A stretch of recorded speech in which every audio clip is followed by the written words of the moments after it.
it's Allison from dreamalittlebigger.com, and today I'm going to show you what you need to get started with embroidery and how to do the simple back stitch. First of all, you're going to need to get a hoop. This is a plastic hoop. I prefer plastic over wood, totally personal preference. You're also going to need embroidery needles. There are different kinds of needles. You want ones that say embroidery. To get started, I use DMC size 5. They're thicker and fatter, and the eye is bigger, making them easier to thread. They're perfect for beginners. I'm not a beginner, but I still mostly use size 5s. You're also going to need a good pair of nippers. These are not a good pair of nippers. These are awful nippers. I got them from Hobby Lobby. Don't buy them. They don't work. But they're the only ones I can find. You're also going to need to get embroidery floss. I am a DMC snob and I only use DMC. I actually went through and purged all the floss that wasn't DMC and threw that business away. If you're looking for specific colors, there's a color guide. You can even actually get the PDF online, and the number corresponds with the color.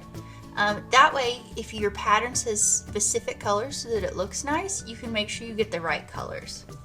I tend to put mine on bobbins and keep them in plastic tubs. If you're beginning, you don't have to do that, but if you start to really get into this, you might want to do it. It's a lot of work to do it after you've already become very active and have a lot of colors. I spent a good 2 hours a night for 5 or 6 days. All of mine are now lovely on bobbins in boxes, but dang if it wasn't a pain in the neck. You're also going to need to get fabric. Simple white broadcloth is great to start.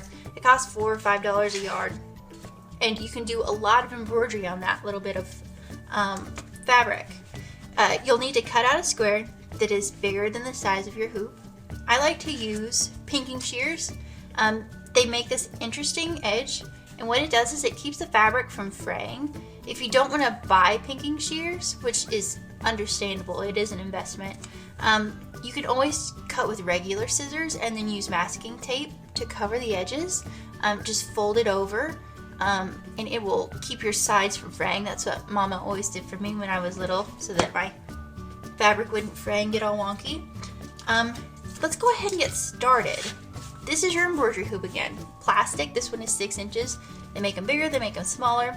The way it works is you have an inner piece that fits inside of the outer piece. There's this area right here that you screw together, and it tightens or loosens. And what you do is you take that inner piece and you take the lip and you put it face down. You put it facing the desk or your table. Take your piece of fabric and put it over. Make sure your hoop is open and place it on top of the fabric. You'll need to start tightening the hoop. And as you do that, every once in a while, kind of pull your fabric a little more taut. Tighten, pull on your fabric. You can kind of see in the threads if you're getting too crazy and pulling it too tight, because the threads will actually separate. So pay close attention to that. You want to tighten this up as tight as you can make it so that it holds your fabric steady. Be sure to push that inner loop into the outside of the hoop so it's nice and steady. When you're done, it's kind of like a little drum if it's nice and taut. That's a good sign that you're ready to go. Now we're going to thread our needle. We're going to take a length of our 6 ply. Ooh, awful nippers. And then we're going to divide it out into 2 pieces of 3 ply.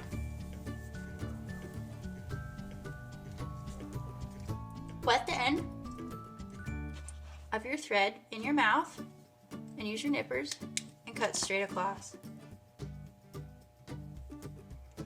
Pull the thread in between your fingers and take the eye of your needle and point it towards the sky.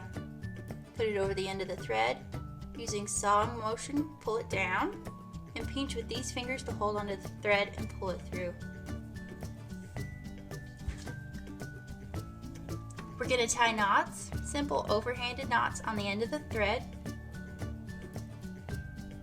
I like to do 3, but typically 2 is more than enough. Hold the hoop in your non-dominant hand and your needle in the hand you normally use to write and do whatever. You're going to pull up through the back of the fabric and pull the needle until the knot catches. To make your first stitch, you're going to put the needle back through the front side. You're going to go under, grab that needle and pull it through. Again, until the thread stops. That's your first stitch. Now, we want to make our stitches as close to the same size as possible. As a beginner, that may not happen. As somebody who's done this for decades, it still doesn't always happen. And it's fine. Nobody really notices, to be honest. You're going to push your needle up through that back again, about the same size as your previous stitch. Now we're going to run the needle through the hole from the last stitch you just made. This is going to give us a nice clean line and make sure that it's really smooth. It looks best. You're going to keep going, push up through the back, pull until tight, push the needle through that hole.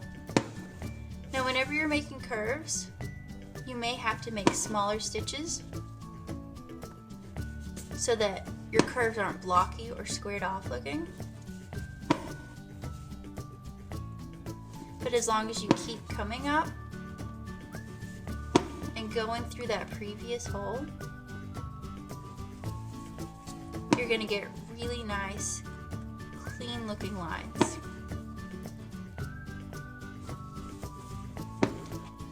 Now when you're done stitching, you're going to knot off your thread again.